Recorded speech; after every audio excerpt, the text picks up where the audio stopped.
আমার যার সাথে দেখা দেওয়া জায়েজ আছে তার সামনেই আমি চেহারা খোলা রাখতাম, যার সাথে দেখা দেওয়া জায়েজ নাই তাদেরকেও নবীর কাছে আসলে আমরা তাড়াতাড়ি চেহারার উপর কাপড় ফেলে দিতাম। তো বুঝাইতে চাইলাম আমাদের মা বোনরা যেন এই শিক্ষায় বড় হয় যে পর্দা মানি সম্পূর্ণ চেহারা সহ একটা মেয়ে তার পুরা শরীর ঢেকে রাখা, বালেগা হওয়ার পর এটা পর্দা। বেপর্দার কারণে ক্ষতিটা হবে কি? যদি বলেন হুজুর পর্দা না করলে সমস্যা কি? শুধু যদি আপনি পুরা শরীর পর্দা করে শুধু চেহারা খোলা রাখেন আর বলেন চেহারা খোলা রাখলে সমস্যাটা কি?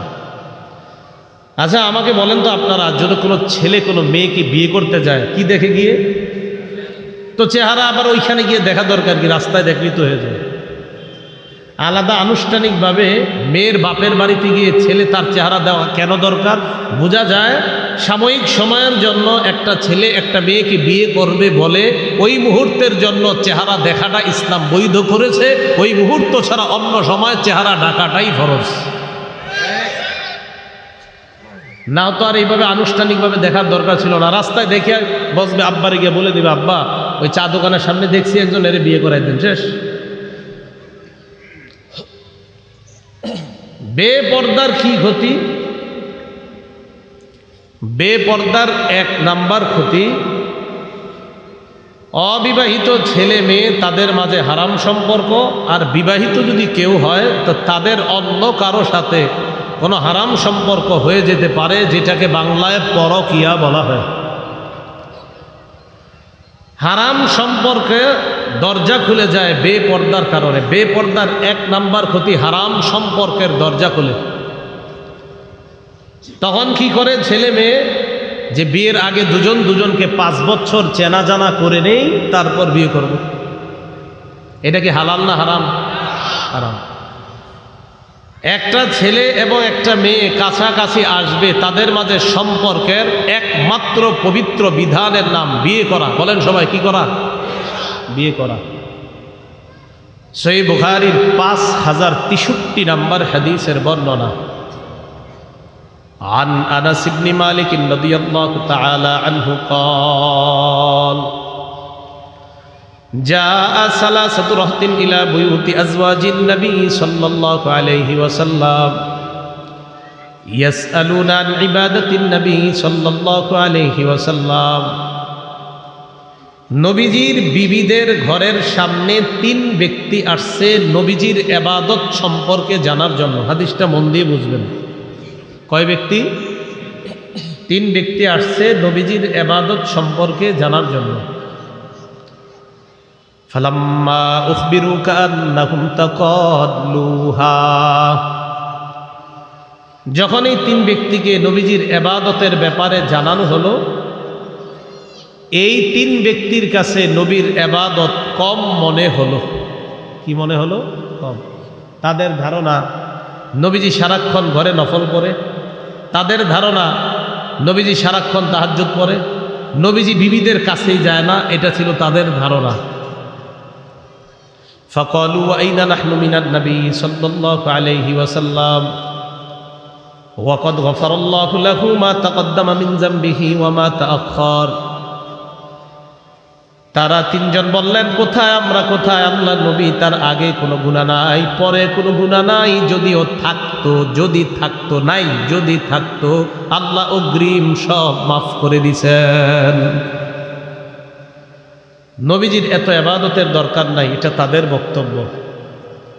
ফাকালা আহাদুহুম আম্মা আনা ফাইন্নী উসাল্লিল লাইলা আবাদা ওয়ালা আরকুদু। তাদের একজন বললেন, আমি সারা রাত নামাজ পড়বো, আমি ঘুমাবো না। সারা রাত নামাজ পড়বে, ঘুমাবে না। ওয়াকালা আখর ইন্নী আসুমুদ দাহরা ওয়ালা উফতিরু, আমি সারা জীবন রোজা রাখবো, আমি কখনো রোজা ছাড়বো না। ওয়াকালা আখর আনা আতাজিলুন নিসা ফালা আতাজাওয়াজু আবাদা। আরেকজন কয়, আমি সারা জীবন নারীদের থেকে দূরে থাকবো, কখনো বিয়ে করব না। একজন সারা রাত নামাজ পড়বে, ঘুমাবে না। আরেকজন সারা জীবন রোজা রাখবে, রোজা ছাড়বে না। আরেকজন নারীদেরকে বিয়ে করবে না। ফাজাআ রাসূলুল্লাহি সাল্লাল্লাহু আলাইহি ওয়াসাল্লাম ইলাইহিম, নবীজি তাদের কাছে আসলেন। আসার পর বললেন, আনতুমুল্লাযীনা কুনতুম কাযা ওয়া কাযা, তোমরাই তারা যারা এমন এমন বলেছ, একজনে সারা রাত নামাজ পড়বা, আরেকজন সারা জীবন রোজা রাখবা, আরেকজন বিয়ে করব না, তোমরা তারা না? নবীজি বললেন, ওয়াল্লাহি ইন্নী লাআখশাকুম লিল্লাহ, শোনো তোমরা, আল্লাহর কসম, এই পৃথিবীর মধ্যে আমি নবী আল্লাহকে সবচেয়ে বেশি ভয় পাই। আমি আল্লাহরে সবচেয়ে বেশি ভয় পাই, আমি আল্লাহকে সবচেয়ে বেশি ভয় পাই। উসল্লি ওয়া আরকুদু, আমি আল্লাহকে বেশি ভয় পাই। এই আমিও রাতের বেলা নামাজ পড়ি, আবার আমি ঘুমাই। আমি আল্লাহকে সবচেয়ে বেশি ভয় পাওয়া সত্ত্বেও আমি সারা রাত নামাজ পড়ি এমন না, নামাজও পড়ি আবার ঘুমাই। শরীরের হকও আদায় করি, আল্লাহর হকও আদায় করি। আমি সবচেয়ে বেশি আল্লাহকে ভয় পাই। আসুমু ওয়া উফতিরু, আমি রোজা রাখি, আবার মাঝে মাঝে রোজা রাখি না। সোমবারে রাখি, বৃহস্পতিবার রাখি, মাঝখানের দিনগুলা রাখি না। আমি আল্লাহকে সবচেয়ে বেশি ভয় পাই। আনা আতাজাওয়াজুন নিসা, আমি নারীদেরকে বিয়ে করি। নবী কি বুঝাইতে চায়? আমি আল্লাহরে ভয় করা সত্ত্বেও আমি সারা রাত নামাজ পড়ি এমন না, আমি আল্লাহরে সবচেয়ে বেশি ভয় করা সত্ত্বেও আমি সারা জীবন রোজা রাখি এমন না, আমি আল্লাহকে সবচেয়ে বেশি ভয় করা সত্ত্বেও আমি বিবিদের থেকে দূরে থাকি এমন না, আমি আল্লাহকে ভয় করা সত্ত্বেও এইগুলাও আমি করি। কারণ একজন মুসলমানের এগুলাও ইবাদতের অন্তর্ভুক্ত। কোনো মুসলমান যখন আল্লাহর বিধান পালন করে ঘুমায়, তার ঘুমও ইবাদতের অন্তর্ভুক্ত হয়ে যায়। তো রাসূলুল্লাহ সাল্লাল্লাহু আলাইহি সাল্লাম বললেন, ফামান রাগিবা আন সুন্নতি ফালাইসা মিন্নি, আমার সুন্নতকে যে অবজ্ঞা করে সে আমার অন্তর্ভুক্ত নয়। নাউযুবিল্লাহ। বলেন, নবী অন্য কোনো না। ভাই, আপনাদের এলাকা আমি নতুন তো, নিয়ম জানে না, পাশে আওয়াজ হলে কিন্তু আমি ওয়াজ বন্ধ করে দিই। এই জন্য কিচ্ছু বলতেছি না, অনেকক্ষণ সহ্য করে আছি। আমি কোথাও গেলে অন্য এলাকায় জানে যে আওয়াজ হবে, ওয়াজ বলবো, এই জন্য কোথাও আওয়াজ হয় না। এদিকে নতুন তো, এই জন্য হয়তো জানেন না বিষয়টা। আওয়াজ হলে একটু করে ছেড়ে দিব আমি।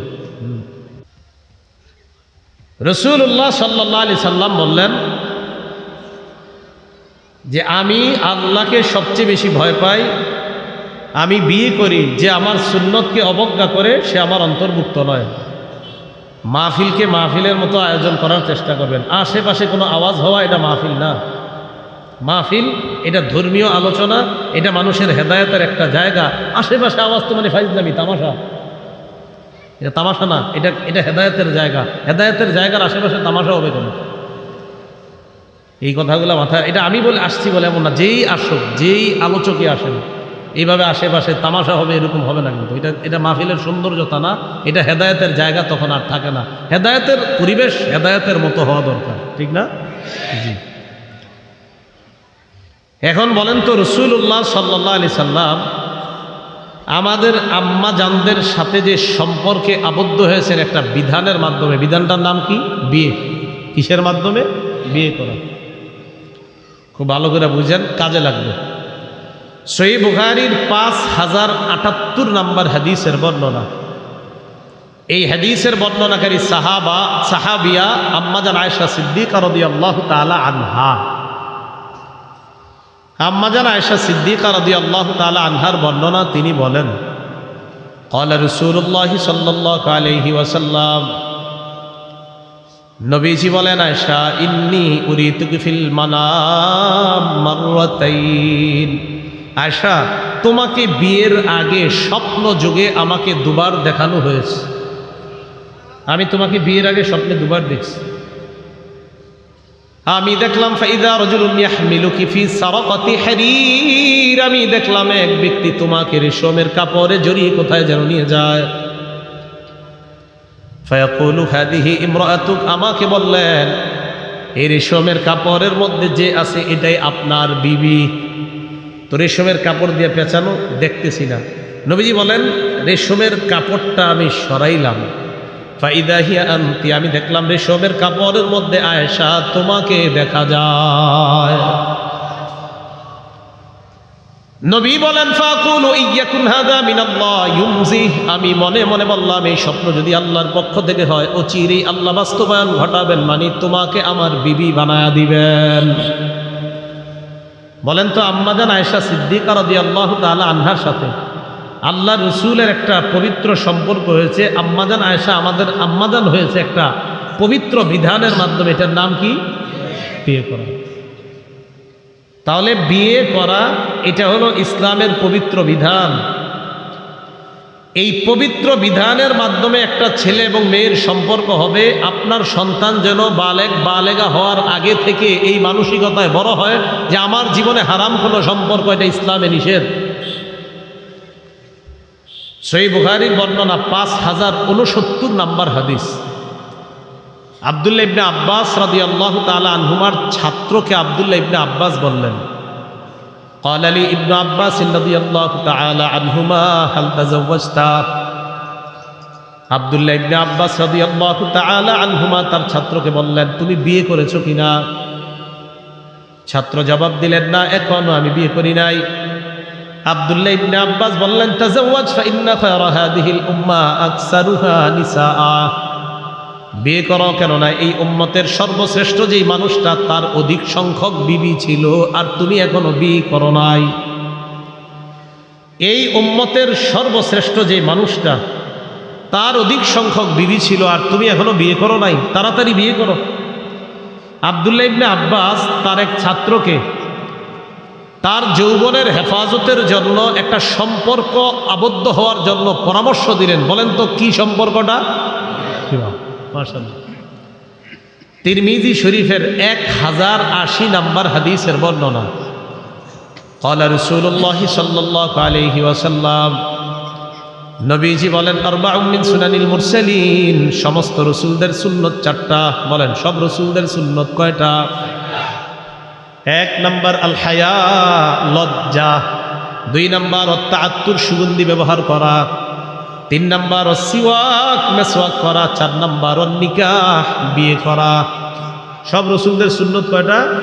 1 নম্বর লজ্জা, 2 নম্বর সুগন্ধি ব্যবহার, 3 নম্বর মেসওয়াক, 4 নম্বর, খুব বুঝেন, বলেন রসুলরা কোনো নারীর সাথে পবিত্র একটা সম্পর্কে আবদ্ধ হয়েছেন সব রসুলগণ যে বিধানের মাধ্যমে। বিধানটার নাম কি? সহিহ বুখারীর 5066 নম্বর হাদিসের বর্ণনা। এই হাদিস শোনার আগে আমার জানতে হবে, যারা বিয়ে করেন নাই হাত তোলেন তো। শরম কি? নিয়ে তোলেন, দূরে তোলেন, সমস্যা কি? মাশাআল্লাহ, হাত নামান। একটু বুঝেন, নজরের গুনাহ আর লজ্জাস্থানের গুনাহ, কয়টা গুনাহ বললাম? 2টা। নজর, লজ্জাস্থান। খুব ভালোভাবে শ্রদ্ধার সাথে বুঝবো আমরা। নজরের গুনাহ আর লজ্জাস্থানের গুনাহ এটা শুরু হয় কখন? বালেগা হওয়ার এই সামান্য আগে পর থেকেই শুরু হয়। মানে শয়তান তাকে নজরের গুনাহ আর লজ্জাস্থানের গুনাহের প্রতি উৎসাহিত করে। এবার সহিহ বুখারীর 5066 নম্বর হাদিস শোনেন। হাদিসের বর্ণনাকারী সাহাবীর নাম আব্দুল্লাহ ইবনে মাসউদ রাদিয়াল্লাহু তাআলা আনহু। তিনি বলেন, কুন্না মা'আন নবী সাল্লাল্লাহু আলাইহি ওয়াসাল্লাম শাবাবা লা নাজিদু শাইআ। আব্দুল্লাহ ইবনে মাসউদ রাদিয়াল্লাহু তাআলা আনহু বলেন, আমরা আল্লাহ নবীর সাথে একদল যুবক ছিলাম, অবিবাহিত সবাই। বলেন তো সবাই জোরে, কি সবাই? একদল যুবক অবিবাহিত। লা নাজিদু শাইআ, এক অবিবাহিত, 2 আমগো টাকা পয়সা নেই। 1 নাম্বার বিয়ে করি নাই, 2 নাম্বার টাকা পয়সাও নেই। বিয়ে করতে টাকা লাগে কিনা? লাগে। ফাকালা লানা রাসূলুল্লাহ সাল্লাল্লাহু আলাইহি ওয়াসাল্লাম, নবীজি বললেন, ইয়া মাশারাশ শাবাব, হে যুবকরা, মান ইসতাতাআল বাআতা ফালইতাযাওয়াজ। কোন বর্ণনায় মান ইসতাতাআ মিনকুমুল বাআ, তোমাদের মধ্যে যারা বিয়ে করার সামর্থ্য রাখো, বিবিকে ভরণ পোষণ দেওয়ার সামর্থ্য রাখো, ফালইতাযাওয়াজ, সে যেন বিয়ে করে। ফাইন্নাহু আগাদ্দু লিল বাসার, বিয়ের 1 নাম্বার উপকার নজর নিচে রাখে, নজর অবদমিত থাকে, নজরের গুনাহ থেকে হেফাজত থাকা যায়। 2 নাম্বার আহসানুল ইলফাক, লজ্জাস্থান হেফাজতে সহায়ক হয়ে যায়। হাদিসের মাধ্যমে বুঝতে পারলাম আল্লাহর নবী বলেন যাদের নজরের গুনাহ হয়, লজ্জাস্থানের গুনাহ হয়, তাদের বিয়ের সামর্থ্য থাকলে যেন বিয়ে করে নেয়, কারণ বিয়ে নজরের গুনাহ আর লজ্জাস্থানের গুনাহ থেকে হেফাজত করে। তাহলে বলেন নজরের গুনাহ আর লজ্জাস্থানের গুনাহ থেকে বাঁচার উপায় বলেন বিয়ে, বলেন বাঁচার উপায়। এখন বলেন যাদের সামর্থ্য নাই, আছে না এরকম যাদের সামর্থ্য নাই? নবী বলেন ওয়ামাল্লাম ইয়াস্তাতি ফালাইহি বিস-সাওম, যাদের সামর্থ্য নাই তারা রোজা রাখবে। বলেন যাদের সামর্থ্য নাই তারা কি রাখবে? তাহলে সামর্থ্য থাকলে বিয়ে করবে, সামর্থ্য না থাকলে রোজা রাখবে। তাহলে সামর্থ্য থাকলে বিয়ে, সামর্থ্য না থাকলে রোজা। বলেন তো সবাই আমার সাথে, সামর্থ্য থাকলে, না থাকলে গুনাহ করা যাবে না। কি করা যাবে না? তো যাদের নজরের গুনাহ হয়, যাদের লজ্জাস্থানের গুনাহ হয়, আপনি এই অপশন নাই যে হুজুর আমার গুনাহ হয়, আমি বিয়ে করার টাকা নাই। নবী কয় টাকা নাই তো রোজা রাখো। টাকা না থাকলে রোজা, এই কথা মনে রাখবেন। আল্লাহ আমাদের সকলকে বুঝার তৌফিক দান করেন। এবার বলেন নবীজি যুবকদেরকে পরামর্শ দিলেন গুনাহ থেকে বাঁচার জন্য তোমার জীবনে একটা পবিত্র সম্পর্কে আবদ্ধ হওয়া ভালো, উচিত, দরকার। এই পবিত্র সম্পর্কটার নাম কি? তো বুঝাইতে চাইলাম পর্দাহীনতার এক নাম্বার খারাপ দিক হলো ছেলে মেয়ে উভয়ের প্রতি পবিত্র একটা বিধান যে বিয়ে, এইটা ছাড়াও উভয়ের প্রতি হারাম সম্পর্কে জড়িয়ে পড়ার ঘটনা আমাদের এই নোয়াখালীতে না থাকলেও বাংলাদেশে আছে। কি বলেন? সোনাগাজীতে না থাকলেও বাংলাদেশে আছে, এদিকে না থাকতে পারে। এই হলো এক নাম্বার ক্ষতি। দুই নাম্বার ক্ষতি পর্দাহীনতার, নারী পুরুষের অবাধ মেলামেশার দরজা খুলে যায় পর্দাহীনতার কারণে। কি বললাম? নারী পুরুষের অবাধ মেলামেশার দরজা খুলে যায়, অবাধে মেলামেশা করার সুযোগ হয়ে যায়, রাস্তা খুলে যায়। সহিহ বুখারীর বর্ণনা 5232 নম্বর হাদিসের বর্ণনা। ক্বালা রাসূলুল্লাহি সাল্লাল্লাহু আলাইহি ওয়াসাল্লাম, নবীজি বলেন ইয়্যাকুম ওয়াদ-দুখুল আলান নিসা, তোমরা নারীদের থেকে গমন করা থেকে, তোমরা নারীদের কাছে গমন করা থেকে তোমরা বাঁচো। ফাকাল রাজুলুম মিনাল আনসার, এক আনসারী দাঁড়িয়ে বললেন ইয়া রাসূলুল্লাহ আফারাআইতাল হাম্মা, দেবরের ব্যাপারে আপনি কি বলবেন? আল্লাহ রাসূল বললেন আল হাম্মু আল মাউত, দেবর হলো মৃত্যু। বলেন দেবর মৃত্যু। বলেন সবাই। দেবর চিনেননি? স্বামীর ছোট ভাই যার বয়স 25, স্বামীর 25 বছরের ছোট ভাই ভাবিরে ফোন দিয়ে বলে ডাক্তারের কাছে যাও, কাকে নিয়ে যাবো? আপনি আসেন তারপর যাই। তোমার ছোট ভাইরে নিয়ে যাও। ছোট ভাই মানে দেবর, দেবরের বয়স 25, এটা কি ছোট ভাই? রাসূলুল্লাহ সাল্লাল্লাহু আলাইহি সাল্লাম বললেন দেবর মৃত্যু। আপনি মানেন আর না মানেন, এখানে আপনার বেশি যাতায়াত যদি হয়, দেবরের সাথে সাক্ষাৎ বেশি হয়, তার মানে আপনি মরণের মধ্যে পা দিচ্ছেন ভাবিরা। এটা রসুল, আপনি ঠিক বললেও ঠিক, না বললেও ঠিক, কারণ রসুল বলছে। কি বলছে? সেখানে আপনারা ঠিক না ঠিক বলার কিছু আসে যায় না। নবীজি বলছে, এটাই সঠিক। রসুল বলছেন দেবর মৃত্যু। অনেক মা বোন আছে যারা বাহিরে পর্দা করে মাশাআল্লাহ, কিন্তু ঘরে দেবরের সাথে সাক্ষাৎ দেয়। রসুল বলছেন আরে মরণের সাথেই তো তুমি সাক্ষাৎ করছো। সহিহ বুখারীর বর্ণনা 5233 নম্বর হাদিস। ক্বালা রাসূলুল্লাহ সাল্লাল্লাহু আলাইহি ওয়াসাল্লাম, নবীজি বলেন লা ইয়াখলুয়ান্না রাজুলুন বিইমরাআ ইল্লা যু মাহরাম, কোন বর্ণনা ইল্লা মা জি মাহরামিন, কোন পুরুষ কোন নারীর সাথে একান্তে সাক্ষাৎ করবে না মাহরাম ছাড়া। মাহরাম ছাড়া কোন পুরুষ কোন নারীর সাথে একান্তে সাক্ষাৎ করবে না, মাহরাম ছাড়া। নারীর স্বামী থাকতে হবে, না হয় ভাই থাকতে হবে, এমন কেউ থাকতে হবে, না হয় বাপ থাকতে হবে। ডাক্তারের চেম্বারে যখন যান, কোথায় যান? কথার কথা, হসপিটালে যখন যান, হসপিটালে আপনি আপনার বিবিকে একা পাঠায়েন না, আপনি সাথে যান, বাইরে পাঠায়েন, না পারলে বাপেরে পাঠায়েন। আপনি যাওয়াই ভালো, আপনি স্বামী আপনি যাওয়াই ভালো। এরপরে যদি ডাক্তার সাহেব বলে যে স্বামীর ভিতরে ঢুকার অনুমতি নাই, আপনি সাথে সাথে বলবেন স্ত্রীর জন্য যদি ভিতরে প্রবেশের অনুমতি আমার না থাকে তো আপনার আছে? স্বামীর না থাকলে আছে টাকার আমারে বলেন। রসুল বলেছেন নারী পুরুষ একান্তে কথা বলবে না, এটা রাসূলের নির্দেশনা মানতেই হবে আপনার। মাহরাম ছাড়া নারী পুরুষ একান্তে কথা বলবে না। রাসূল বলেন লা ইয়াখলুন্না রাজুলুন বিইমরাআ ইল্লা কানা সালিসাহুমা শাইতান।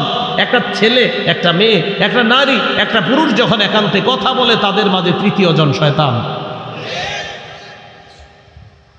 তাহলে বেপরদার কারণে কি খুলে যায় বলেন তো? নারী পুরুষের অবাধে মেলামেশার রাস্তা খুলে যায়।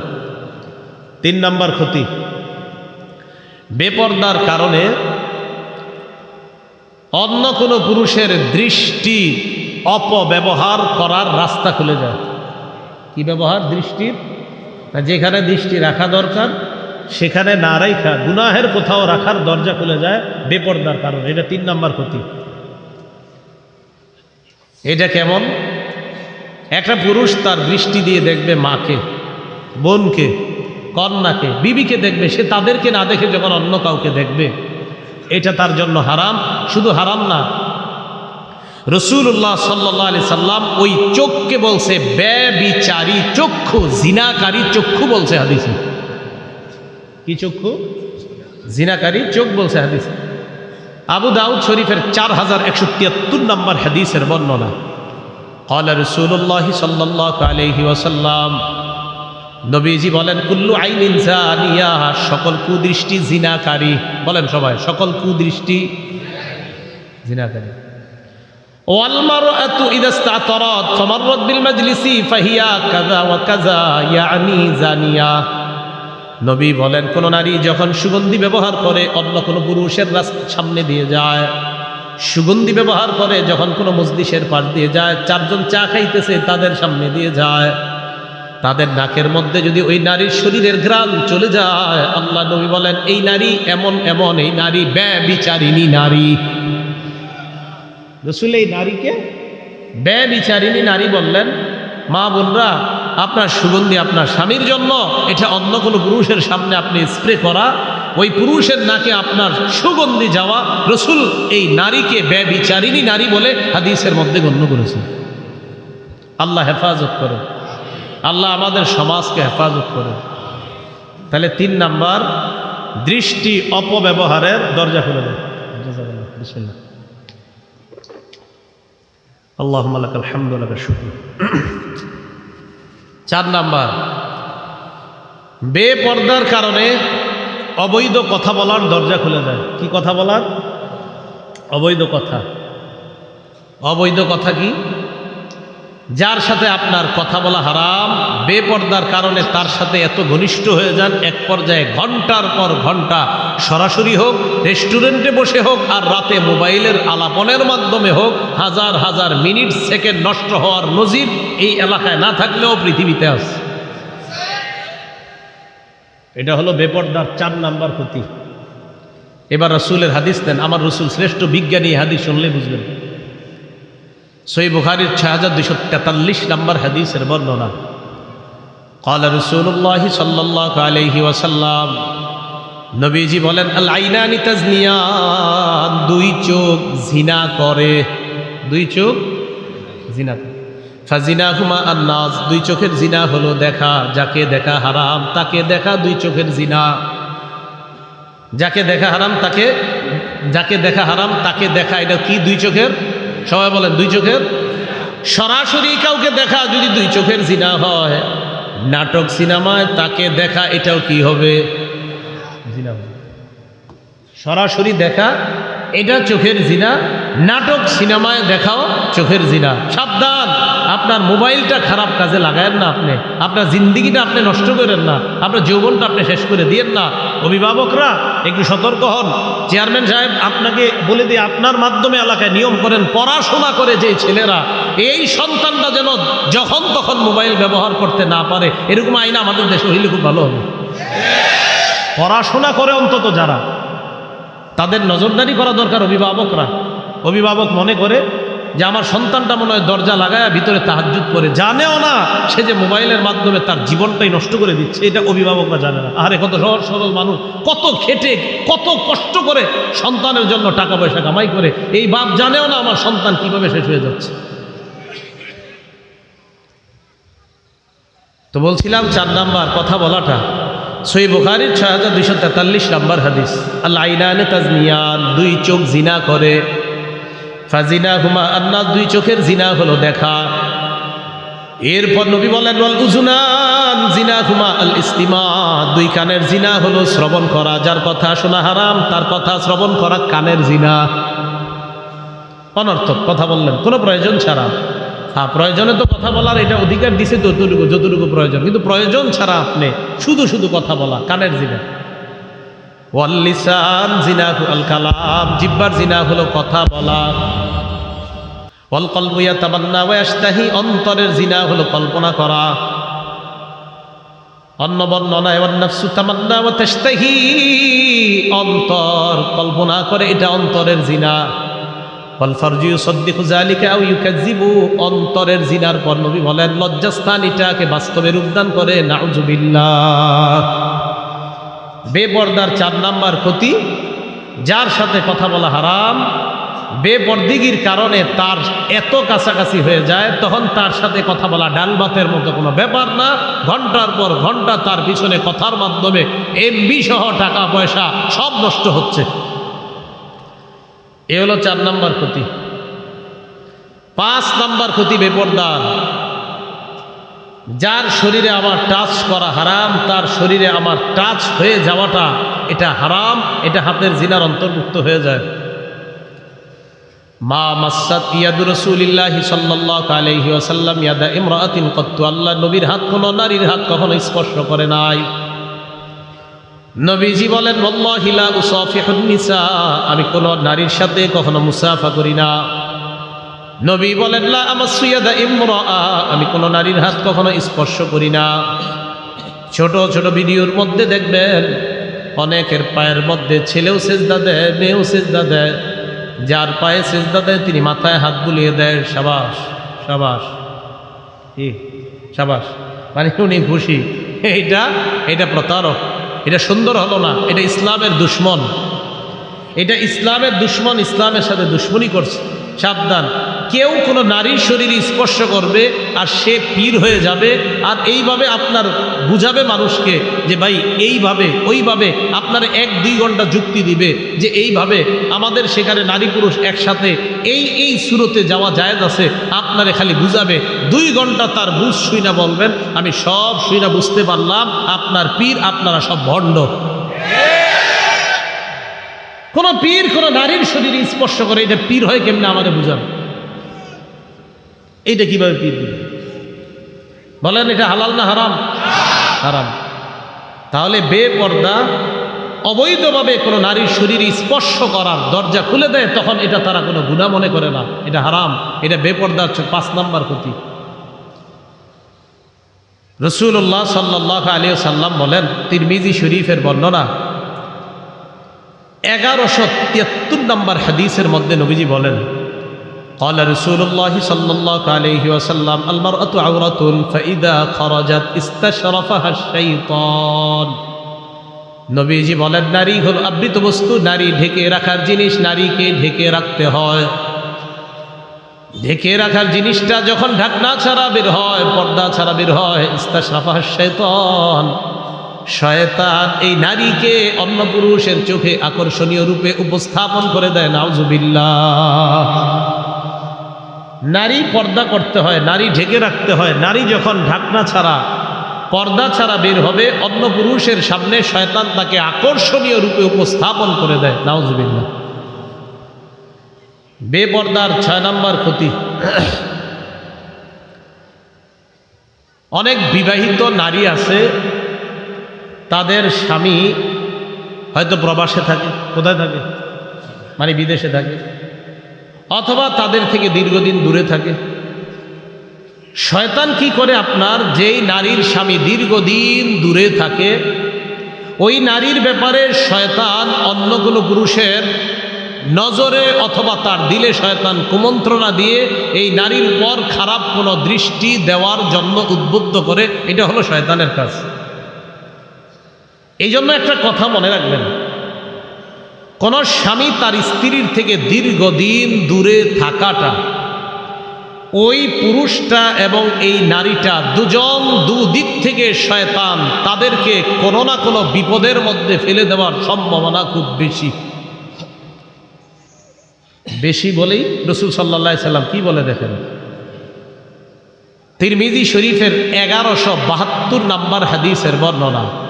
ক্বালা রাসূলুল্লাহ সাল্লাল্লাহু আলাইহি ওয়াসাল্লাম, নবীজি বলেন, লা তালিজু আলাল মুগীবাত, যাদের স্বামী ঘরে নাই, যাদের স্বামী দূরে আছে, প্রবাসে আছে, অনুপস্থিত, তাদের কাছে তোমরা গমন করবা না।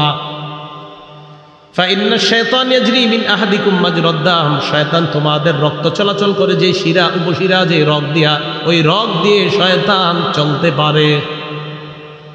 সাহাবারা বললেন, ওয়ামিনকা ইয়া রাসূলুল্লাহ, হুজুর আপনার রগ দিয়ে শয়তান চলতে পারে কিনা?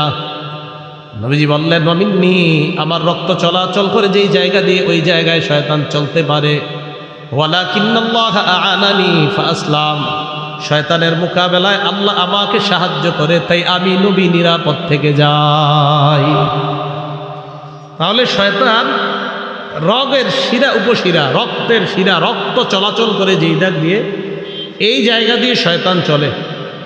বলছিলাম 6 নম্বর একটা কারণ, বেপর্দার কারণে যাদের স্বামী দূরে আছে তারা যদি পর্দা না করে, এই নারীটার কাছে যখন কোনো পুরুষ কথাবার্তা বলবে, বিভিন্ন কথাবার্তা বলে তার সাথে কথা বলবে, শয়তান তার মাঝে কুমন্ত্রণা দেওয়ার সম্ভাবনাই বেশি, কারণ আমার নবী নিষেধ করেছে তাদের কাছে যাবে না।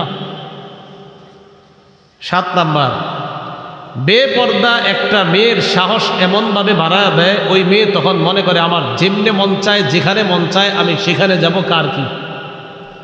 তখন একটা মেয়ে আপনাদের এই নোয়াখালী থেকে, সোনাগাজী থেকে একা রওনা করবে সুদূর নওগাঁ, উত্তরবঙ্গ, জামালপুর, নেত্রকোনা, আরও দূরে বলেন দিনাজপুর, সেখানেও সে যাইতে সাহসিকতা অর্জন। মাত্রের কাছে কোনো ব্যাপার না, আমি একা যাব, কার কি, আমার বাপ, আমার মা, আমার ভাই বোন আমাকে কেন কিছু বলবে, আমার একটা স্বাধীনতা আছে না।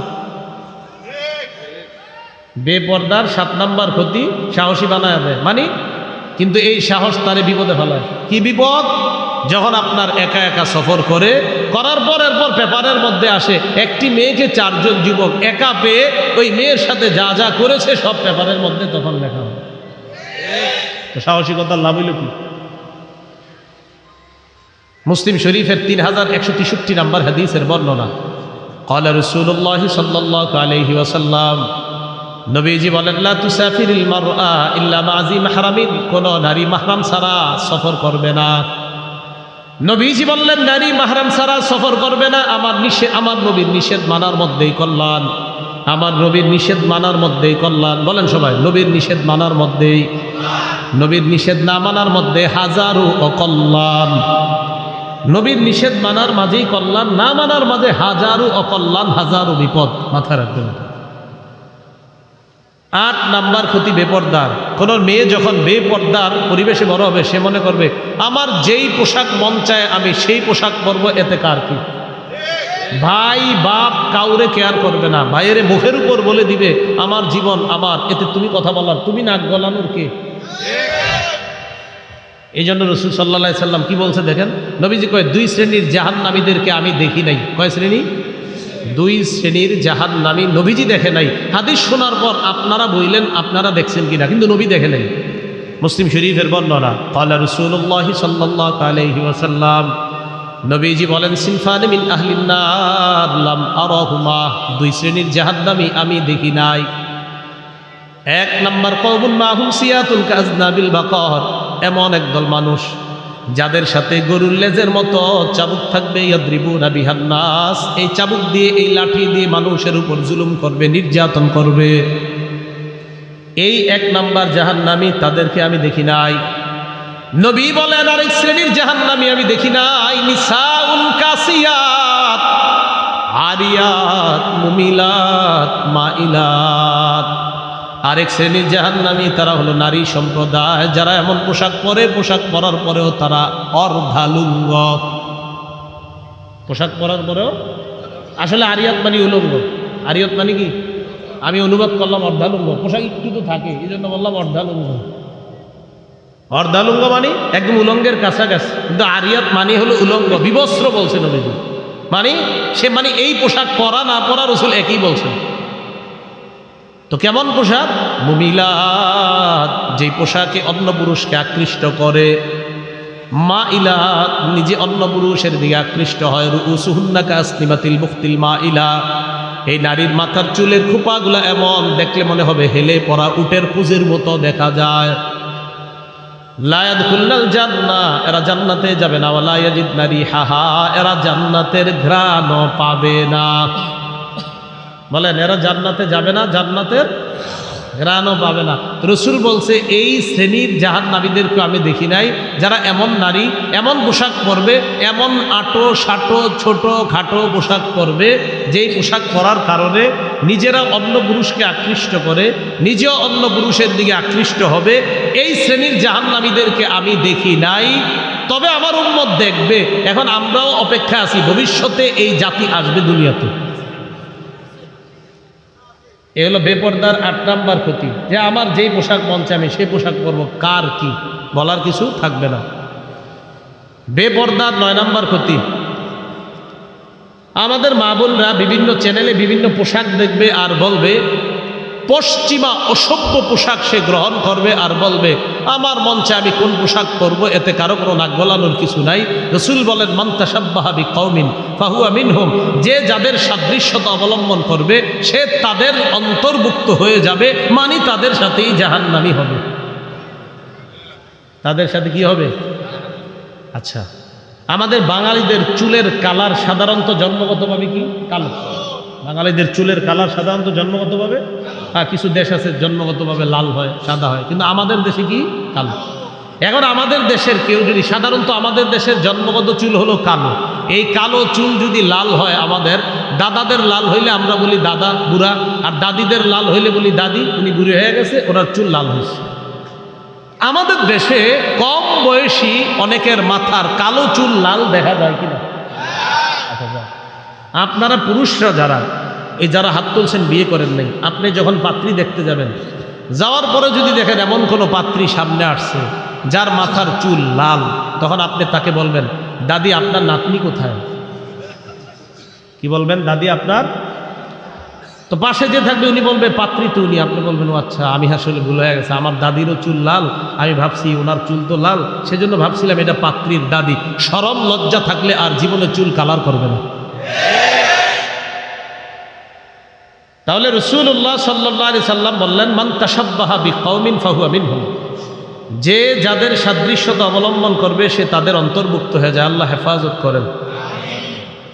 নবীজি সাল্লাল্লাহু আলাইহি সাল্লাম বলেন ইউশিকু আন তাদাআ আলাইকুমুল ইউশিকুল উমাম, কোন বর্ণনা ইউশিকু আন তাদাআ আলাইকুমুল উমাম কামা আন তাদাআল আকালাতু আলা কাসআতিহা, প্লেটের চারপাশে খাদকরা যেমন খাদ্যের জন্য একত্রিত হয়, সারা দুনিয়ার বেঈমানরা মুসলমানদেরকে ধ্বংস করার জন্য একত্রিত হবে। সাহাবারা বললেন নবীন কিল্লাতিন ইয়াউমা ইজিন বিনা, হুজুর সেদিন কি আমাদের সংখ্যা কম হবে? নবী বললেন না, আনতুম ইয়াউমা ইজিন কাসীর, তখন তোমাদের সংখ্যা হবে অনেক।